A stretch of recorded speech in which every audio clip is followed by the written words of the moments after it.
way to project our channel. Greetings from Abidjan, Côte d'Ivoire. One beautiful morning, traffic. Today the 5th October 2025. We are normally happy to share this morning ride to show you how the city looks like this morning. As you know, Abidjan normally is currently under the presidential electoral campaign, but as one can see, we don't really see a lot of pamphlets on the streets. There are 5 candidates, but it seems like really the campaign, the way one knows it from this part of the world of Africa, is unique culture. Really, but we can only wish all the best. Once again, let us share the vote, as normally we are going from Cocody over here to Trècheville. From Trècheville, we'll be heading to Ecart 24. So that will be normally one way of us exploring and seeing what's going on the streets of Abidjan.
Parce que nos histoires de chaussettes ou de comment on charge le lave-vaisselle ou de t'as pas ceci ou cela, c'est jamais des histoires de chaussettes. C'est que quelque part en dessous là, ça vient toucher un nerf qui est à vif depuis mon enfance.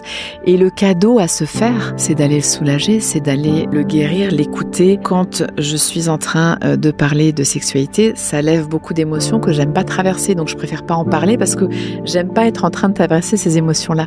Mais si j'apprends à les traverser, et c'est nécessaire parce que beaucoup de couples ne se parlent pas assez, ne se donnent pas la notice de leur corps, de leur désir, de leur plaisir, parce que en parler lève des émotions de honte, de tabou, de l'éducation, qui fait que ça rend la discussion impossible alors qu'on a tellement besoin d'avoir ces discussions. L'amour dure 3 ans, le cap des 7 ans, un mariage sur 2 termine par un divorce. Même si vous vous sentez bien en couple, ces chiffres peuvent faire peur. Bonjour Florentine Dolnoy-Wang. Bonjour Jonathan. Je suis très heureux de vous recevoir. Merci d'avoir accepté notre invitation. Merci. Je suis très heureux de vous recevoir parce qu'avec vous, j'avais envie qu'on essaie de résoudre cette grande question de 2h du mat qui concerne des milliers de personnes. Est-ce que mon couple est assez fort pour tenir dans la durée ? Est-ce que j'ai besoin d'aide ? Est-ce que j'ai même besoin d'une thérapie ? Alors pour faire connaissance, je vous propose de retourner devant vous une carte. Allez, j'y vais. Le principal problème des personnes que je reçois en thérapie de couple, c'est des clichés sur qu'est-ce que c'est qu'une suffisamment bonne relation. Des représentations vraiment qui sont à revoir. Ça serait quoi pour vous l'exemple d'un cliché avec lequel les gens viennent vous voir ? L'état amoureux. On confond aimer et être amoureux. Moi, j'aimerais bien savoir ce que Roméo et Juliette deviennent 10 ans après, s'ils n'étaient pas décédés. Ça pourrait faire une bonne suite. Ça pourrait faire une bonne suite. On a des représentations dans la littérature, au cinéma, partout, de ce wow, de ce fly du début qui est tellement bon, qui est tellement délicieux.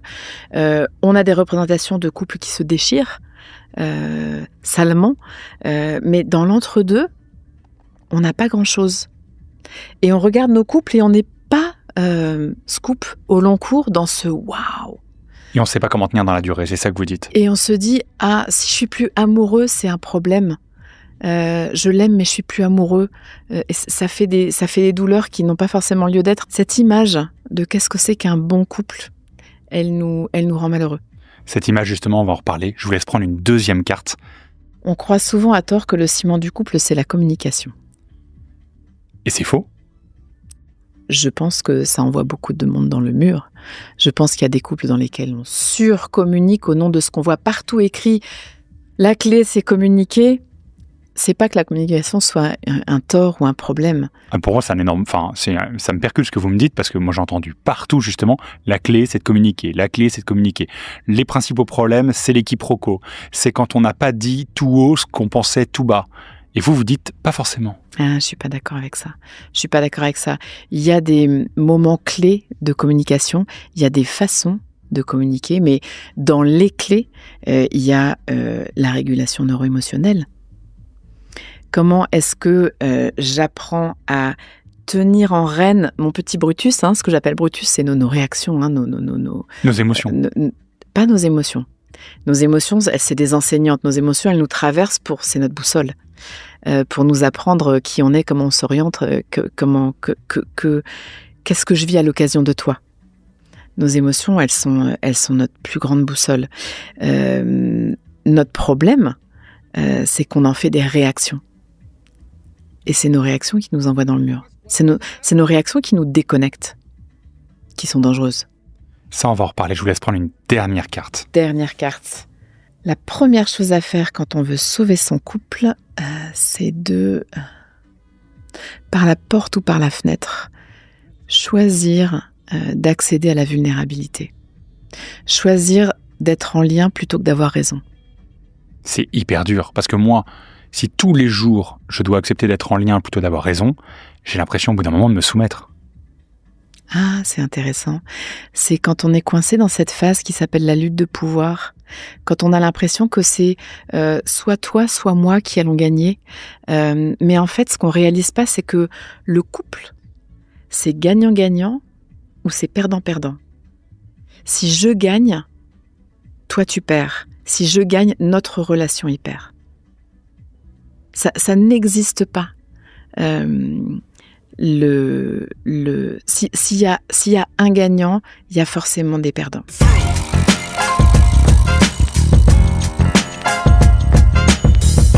Alors on va rembobiner, Florentine, parce que moi j'aimerais juste savoir comment on devient thérapeute. Est-ce que c'est parce que vous avez complètement foiré votre couple au départ et vous êtes dit je veux comprendre ? Est-ce que ça a été une passion d'entrée de jeu ? Est-ce que vos parents vous ont tellement ou passionné ou dégoûté du couple que vous avez voulu approfondir ? Comment vous devenez thérapeute ? Tout ça à la fois.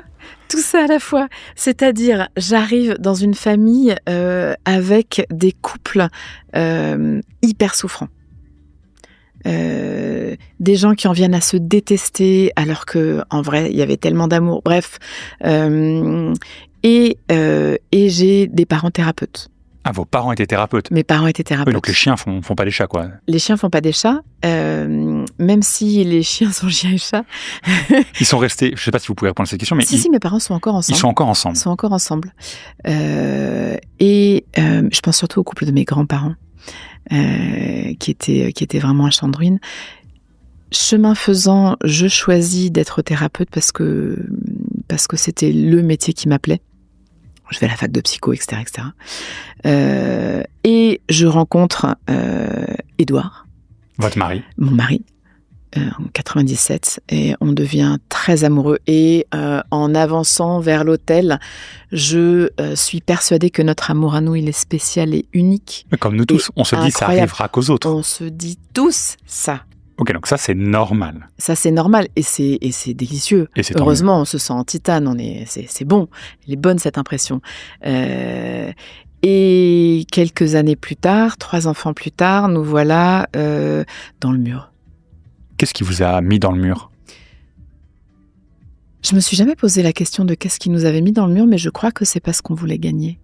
Je crois que pendant des années, quand on avait des différences à harmoniser, à régler, à vivre avec, on choisissait de remporter le morceau. Donc on comptait les points. On comptait les points. Si vous gagnez sur l'organisation, lui, il va gagner sur le film qu'on va regarder ce soir, l'autre va gagner sur le restaurant, et ainsi de suite, et on compte les points. C'est à peu près ça. C'est choisir vraiment et du coup, le ton monte. Et on s'entend plus, on s'écoute pas pour s'entendre, on s'écoute pour répondre. J'étais coincée dans cette phase où, quand il était en déplacement professionnel, etc., je pouvais vraiment me relier à mon amour pour lui. Je sentais mon admiration, mon estime, mon amour. Et quand il revenait et qu'on était ensemble en train de gérer nos problèmes de famille, de jeunes parents, ça partait dans tous les sens. C'est dingue ça. Hein. Je vous coupe juste un instant, mais ce nombre de couples, même moi je peux m'y identifier, où on se sent si proche quand on est loin et si loin quand on est proche. Et si loin quand on est proche. C'est incroyable. Vous l'expliquez ça ? En fait, quand on est loin, ça dilue les irritants. C'est pour ça que les couples ont envie de faire des breaks parfois. Et puis, on peut à nouveau, notre système nerveux se calme parce qu'on n'est plus en contact avec le stimuli qui nous fait monter comme ça. Et alors, on accède à un soi le plus élevé. Donc vous, avec Édouard, petit à petit, vous vous embrouillez. Les enfants arrivent, vous vous embrouillez. Au sens, les embrouilles se succèdent et deviennent énormes. Et à un moment, on se dit, ça peut plus continuer comme ça. On cherche des thérapeutes de couple. Alors là, on se retrouve dans des cabinets où le thérapeute nous laisse nous engueuler. On se retrouve dans des cabinets où on nous demande de faire des compromis, des trucs qui marchent pas. Et pourquoi on continue de proposer ça ? Je ne sais pas. On en reparlera tout à l'heure, ça. Je vous laisse continuer, pardon. Et là, une collègue me dit, essaye quelque chose. Et nous envoie faire un stage avec une femme qui est devenue ma mentor, une femme extraordinaire qui s'appelle Eddie Schleifer, qui a fait des TED incroyables, qui est une vieille dame maintenant, une grande dame, que j'ai suivie partout pour me former parce que ça a été une révolution dans ma façon de voir la relation. J'étais thérapeute, je connaissais plein de choses sur ce paradigme individuel, sur la psyché, etc. Mais je n'étais pas équipée sur le paradigme relationnel. Donc et là, ça change tout. Donc là, vous arrivez avec Édouard à ce stage. Bon, déjà, c'est une étape de convaincre Édouard. Ça, c'est d'ailleurs une question. C'est compliqué de dire à votre mari, bon, ça va pas du tout en ce moment, mais fais-moi confiance, faut qu'on aille se faire un stage ensemble, parce qu'il faut quand même le convaincre, l'autre, d'aller faire un stage. Oui. Alors, on avait cette chance qu'il me faisait confiance, sur l'exploration. Il a toujours eu cette grande qualité. Et aussi, même si on s'engueulait beaucoup et qu'on pensait clairement qu'il allait falloir qu'on se sépare, parce que on est capable de se fabriquer un vrai cauchemar à deux. C'est pas fou de vouloir échapper le cauchemar. On tenait vraiment à notre relation. Donc vous arrivez à ce stage, il consiste en quoi ce stage ? Ce stage, il nous explique un peu qu'est-ce que c'est que la relation. Il nous explique un peu pourquoi c'est normal d'arriver là où on est dans cette lutte de pouvoir.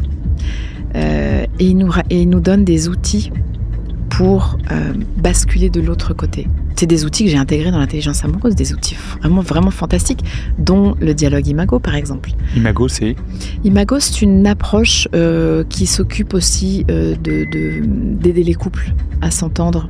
Donc c'est ça que vous allez faire pendant le stage, c'est cette méthode Imago. C'était une dissidente de la méthode Imago, mais qui en était aussi à la source. Enfin bref, une histoire de chapelle, mais 3 jours qui ont vraiment changé notre façon de voir ce qui nous envoyait dans le mur. Vous pourriez nous prendre un exemple pendant ce week-end, pendant ces 3 jours, oui. Un moment, peut-être un exercice qu'on vous a proposé, qui a fait le switch pour vous et qui peut peut-être parler aux gens qui nous regardent, qui nous écoutent, pour qu'on comprenne ce que vous avez vécu. Oui, surtout que ça a été nous qui étions le couple en démonstration pour montrer le process à tout le monde, et donc ça a été hyper fort parce que il y a la puissance du travail de groupe que j'aime tellement, et je vais explorer avec Édouard pourquoi quelque chose de notre quotidien m'agace, mais vraiment un micro-truc. Et chemin faisant, on déplie et on tombe sur une blessure incroyable de mon enfance.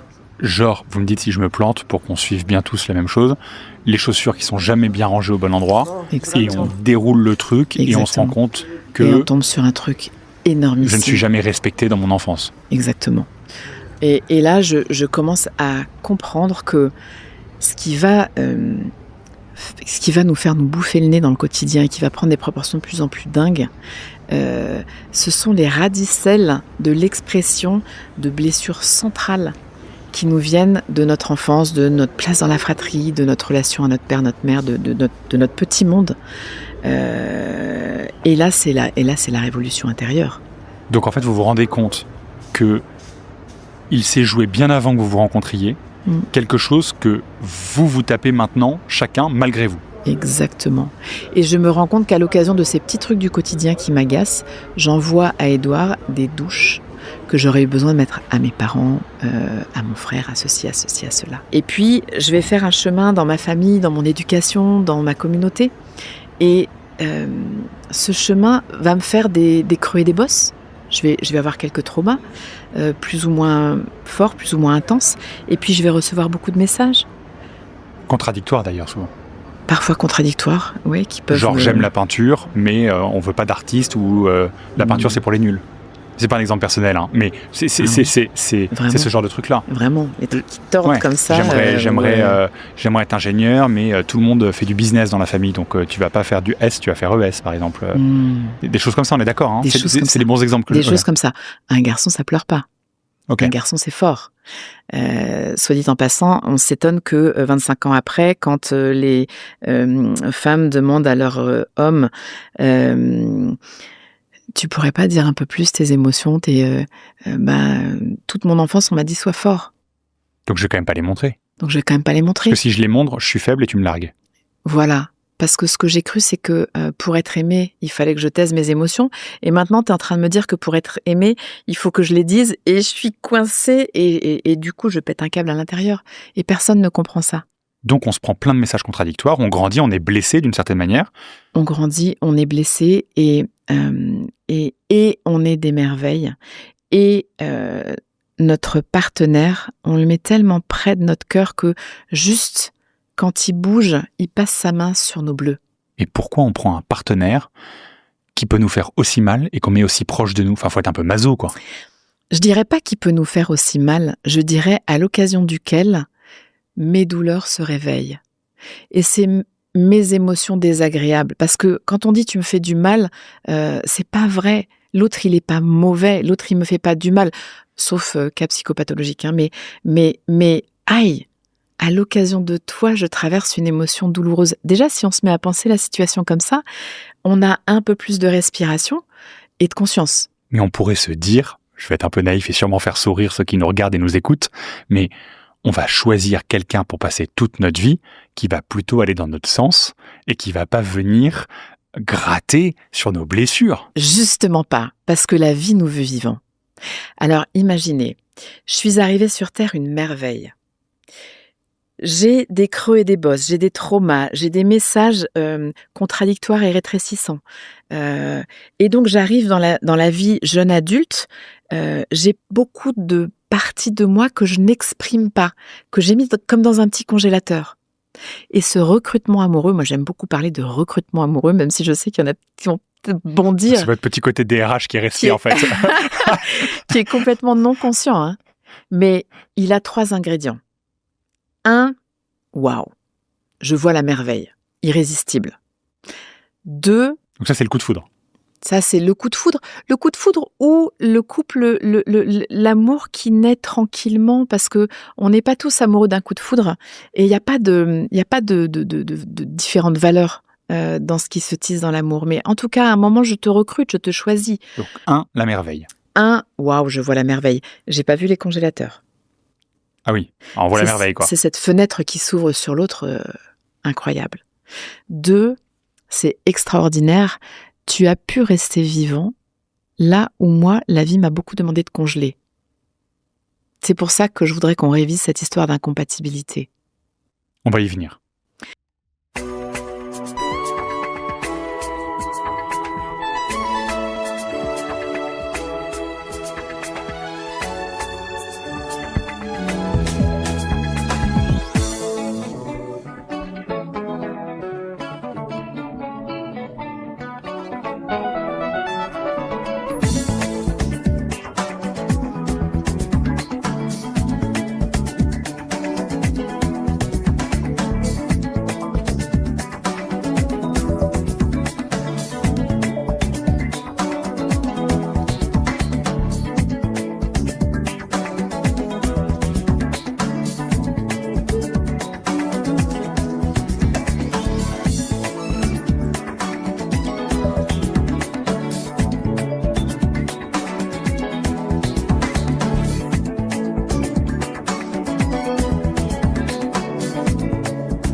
Et donc,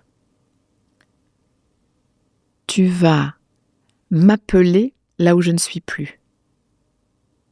Je peux en faire un problème et on peut lutter toute une vie. T'es bordélique, oui, mais toi, t'es psychorigide. Nous, on a fait ça beaucoup avec Édouard. Ou alors, je peux comprendre que la différence que tu portes, c'est mon plan de croissance sur pattes. La vie nous veut vivants. C'est là que le divin s'invite dans l'amour et dans la relation. On va parler tout à l'heure de l'infidélité parce qu'on a tellement l'impression au bout d'un moment que l'autre qu'on rencontre pendant notre vie serait tellement moins emmerdant que celui qu'on a choisi, taperait tellement moins fort, donc on peut avoir envie d'autres histoires pour simplifier l'histoire, quoi. On en parlera de ça, pardon, mais c'est juste que au bout d'un moment, c'est fatigant, quoi. C'est fatigant quand on lutte, mais quand on commence à faire alliance et quand on a les outils pour comprendre ce que nous demande la relation, quelle est la mission du couple? La mission du couple, c'est guérir et grandir de nos blessures d'enfance. La mission du couple, c'est qu'on va recruter quelqu'un dans notre vie qui va dire « Je sais que t'es une merveille ». Et t'as tous ces congélateurs et il va pas nous lâcher. Il va appuyer sur les congélateurs en disant « Redeviens le grand toi, je veux le grand toi ». Donc le congélateur, c'est tout ce qui est une merveille de notre enfance, mais qui a été congelé et que l'autre va venir réchauffer. Et ça fait mal, quoi. Comme quand on a les pieds gelés au ski et que le soir on les réchauffe. Exactement. Et c'est pas le froid qui pique. C'est le sang qui ramène la vie qui pique. Mais tout est tellement contre-intuitif. En fait, quand je vous écoute, mais tout va bien quand on a mal, quoi. Exactement. Parce que ce qui est le plus intuitif, c'est de se dire « Aïe, tu me fais mal, t'es un affreux, je dois te mettre à distance, je dois me protéger de toi, voire je dois te quitter. » On n'a pas compris que ce qu'on a envie de quitter, c'est ce petit bazar en nous qui fait tellement mal et qu'on va aller le rejouer avec d'autres partenaires. Alors justement, vous êtes devenu, suite à ce stage, suite à toutes vos études et votre reconversion, moi, vous êtes devenu... ça m'a tellement passionnée. Oui, vous avez été passionné par ça. Et puis vous l'avez vécu personnellement. Je l'ai vécu pour moi. J'ai commencé à le pratiquer dans mon cabinet. J'ai vu la puissance du truc et je me suis consacrée plus uniquement qu'au couple. Alors justement, même si c'est normal de travailler son couple, moi j'entends, c'est normal de devoir aller décongeler la merveille de l'autre et que ça fasse un petit peu mal, est-ce qu'on doit... attendre d'être en crise pour aller voir une thérapeute comme vous? Est-ce que tout le monde devrait aller voir une thérapeute? Vous qui l'êtes devenu, est-ce que vous diriez aujourd'hui, alors vous allez bien vous prêcher pour votre paroisse, mais est-ce que vous diriez, franchement, sans être aidé, difficile à faire aujourd'hui? C'est une telle économie d'énergie de comprendre ces bases-là et d'avoir les outils. Alors je sais que quand on est dans l'état amoureux, on se dit que spécial, unique, et ça nous arrivera pas, on n'a pas besoin. Et très bien, faut profiter, faut kiffer cette phase-là, faut vraiment la boire à pleine goulée. Et c'est juste que quand on commence à sentir qu'il y a des petits décalages qui arrivent, que la relation commence à faire son travail, équipez-vous. C'est pas la peine d'aller dans le mur alors qu'il y a des outils tellement incroyables. Alors j'aimerais qu'on fasse un petit exercice justement sur tous les gens qui viennent vous voir en thérapie de couple ou toutes les questions que vous entendez. Je vais vous donner des exemples concrets de raisons pour lesquelles un couple en crise vient vous rendre visite. Et vous allez me dire en 2 mots ce que vous cherchez à savoir en priorité pour établir le diagnostic. Premier problème, l'un a trompé l'autre. Qu'est-ce que vous essayez de déceler? Quel était le sens de ce qui s'est passé? Parfois, l'infidélité, elle est là comme un wake-up call pour dire quelque chose n'est plus très vivant entre nous, il faut se remettre en vie. Et en fait, ce que je cherche à discerner en premier, c'est est-ce que les deux ont vraiment envie de retisser la relation ou pas? L'un se sent délaissé par l'autre. Faire la différence entre est-ce que je suis délaissé ou est-ce que je me sens délaissé? L'un gagne plus d'argent que l'autre. Pas un problème. L'un a plus de désir sexuel que l'autre. Voir s'ils vont être ouverts à apprendre comment on fait avec ce décalage de désir. Scoop, dans 99,9% des couples, l'un et l'autre vont arriver avec un différent niveau de désir, une différente libido. Et donc, on va tout savoir à faire avec. L'un ne supporte plus la belle famille de l'autre. Quel est le degré d'ouverture à regarder avec de nouvelles lunettes ce qui se passe et à faire alliance contre le problème et non pas l'un contre l'autre? L'un n'a pas la même religion que l'autre. Pas un problème. En fait, ce que je comprends dans vos réponses, c'est que c'est toujours l'histoire d'un changement de perception. Oui. Mais est-ce qu'il y a un point de non-retour? Est-ce qu'il y a des gens qui viennent vous voir parfois Trop et vous tard. vous dites intérieurement, là franchement, Oui. c'est chaud? Oui, bien sûr. Il y a des situations dans lesquelles c'est très difficile de travailler. C'est quand l'un a vraiment décidé de plier bagage et l'autre veut encore conserver la relation.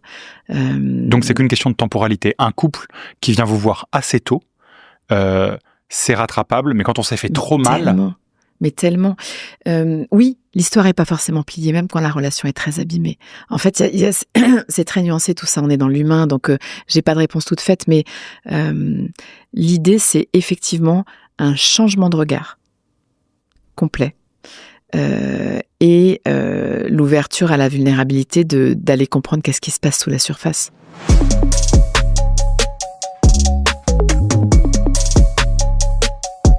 J'aimerais qu'on rentre un peu dans les méthodes, ou en tout cas dans le concret des couples, qu'on essaie vraiment d'aller creuser ce qui se joue intérieurement, ce qui ne se voit pas d'ailleurs souvent socialement dans les couples. Et pour ça, on va recommencer avec un petit exercice. J'aimerais vous citer des phrases qu'on entend très souvent sur le couple. Et vous allez me dire si vous êtes plutôt d'accord, pas d'accord. Qui se ressemble, s'assemble. D'accord, et les opposés s'attirent. C'était ma phrase suivante. Eh ben voilà. Les deux sont vrais. Les deux sont vrais. Mon âme sœur m'attend quelque part sur cette planète. D'accord, pas d'accord? Dangereux. Un couple, c'est regarder ensemble dans la même direction. Why not? Vivons à deux, mais pas sous le même toit. Pourquoi pas? C'est tellement dommage. C'est parfaitement sain de se disputer. Oui. C'est parfois bien de faire un break. Bien encadré, ça peut aider. Le ciment du couple est la fidélité. J'aime beaucoup la monogamie et ça se vérifie pas toujours. Le ciment du couple est la sexualité. Pas d'accord. Vous avez dit, je vous ai déjà écouté en préparant cette interview, le couple c'est du travail. Est-ce qu'il y a quand même des lignes directrices pour gérer son quotidien en fait en couple? On est des drôles de bestioles et on a, dans la panoplie de nos réactions neuro-émotionnelles, on a ce petit réflexe de fermer le robinet quand on est contrarié. Puisque il y a de la friture sur la ligne entre nous, alors je vais pas te dire comme t'es beau ce matin, ou je vais pas mettre ces tellement bonnes petites herbes dans la salade, ou je vais pas 3 petits points. Puisque alors je ferme mon robinet d'amour. Je dénutris la relation au moment où elle va en avoir le plus besoin. Parce que quelque chose est touché entre nous, quelque chose de vulnérable est mis à l'épreuve, et en fait c'est équivalent à vider sa gourde avant de traverser le désert. Mais c'est ce qu'on appelle, ce que vous êtes en train de dire, ce robinet qu'on ferme, c'est ce qu'on appelle la routine, et tous les couples vont rentrer dans la routine. Je suis une amoureuse de la routine. Ah. Pour moi, une des phrases les plus dingues, non pas la plus dingue, mais dans les phrases les plus dingues, la routine tue le couple. On raisonne de travers. Les routines sont fondatrices. Les routines, c'est les repères. Les routines, c'est le tempo. Quand je travaillais avec des veufs ou des veuves, et dans leur chagrin et dans leur chemin de deuil, ce qui faisait le plus de douleur, c'était chaque soir, ils fermaient les volets avant que la nuit se couche parce qu'ils savaient que j'avais très peur du noir.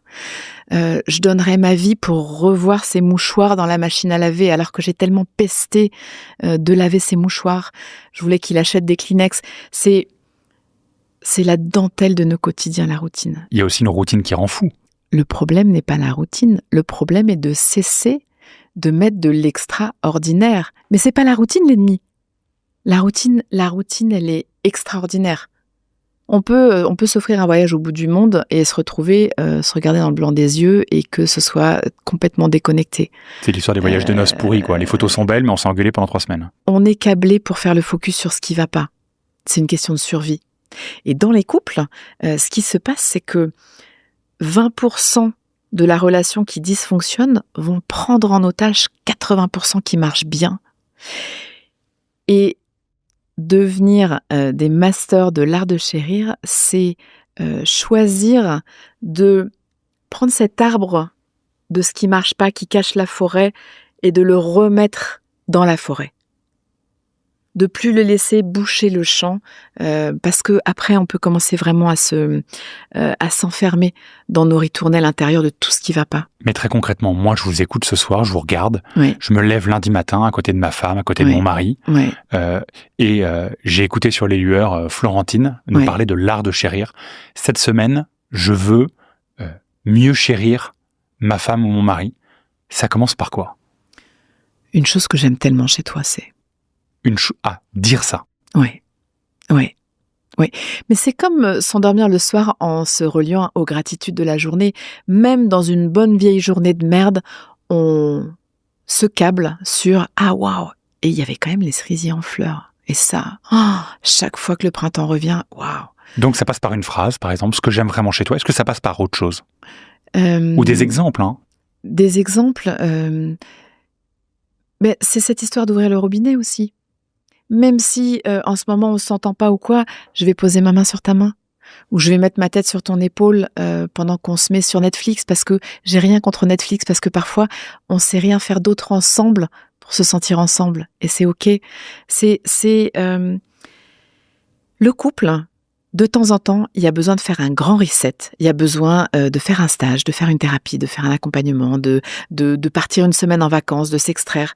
Et c'est aussi au quotidien semer toutes ces petites graines qui font des miracles. Est-ce que vous êtes capable, la question est dure, hein, de nous dire à quel moment je dois faire un reset, à quel moment c'est juste à moi de me bouger pour mieux chérir ou accepter la belle routine du quotidien?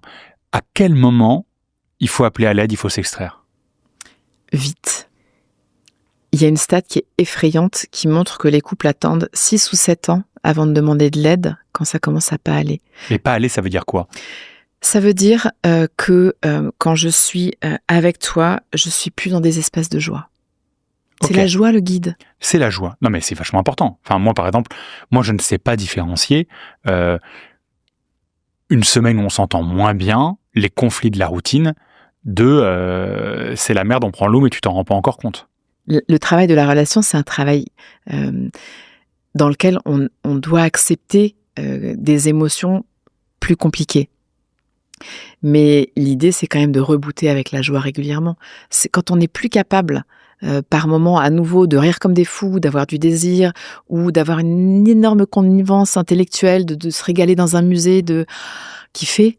Là, vraiment, il faut faire quelque chose. Ok, donc là, il faut appeler à l'aide. Et j'ai une autre idée aussi, quand on n'arrive plus à se laisser réguler par la présence de nos enfants.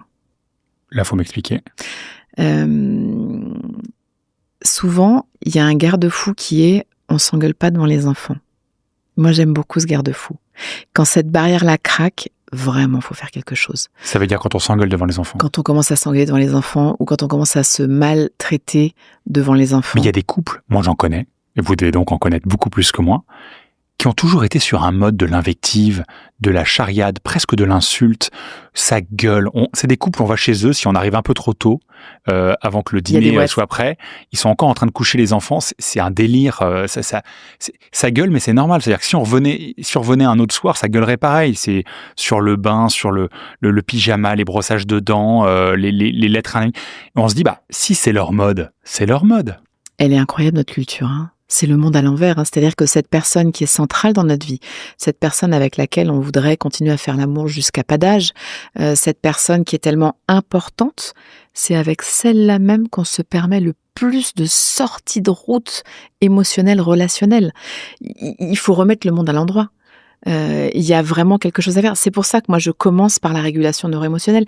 Ce n'est pas normal de se pourrir la tête. Ce n'est pas normal, ni notre conjoint, ni nos enfants, ni personne d'ailleurs. Mais vous avez remarqué qu'on va être plus déférent, plus respectueux avec des inconnus complets qu'on va croiser dans la vie professionnelle ou dans la rue, qu'avec cette personne qui partage nos jours et nos nuits. D'ailleurs, j'ai une question qui me traverse l'esprit, un instant juste, mais ces couples-là où on voit justement qu'ils s'invectivent comme jamais, est-ce que vous conseillez d'en toucher un mot à nos amis?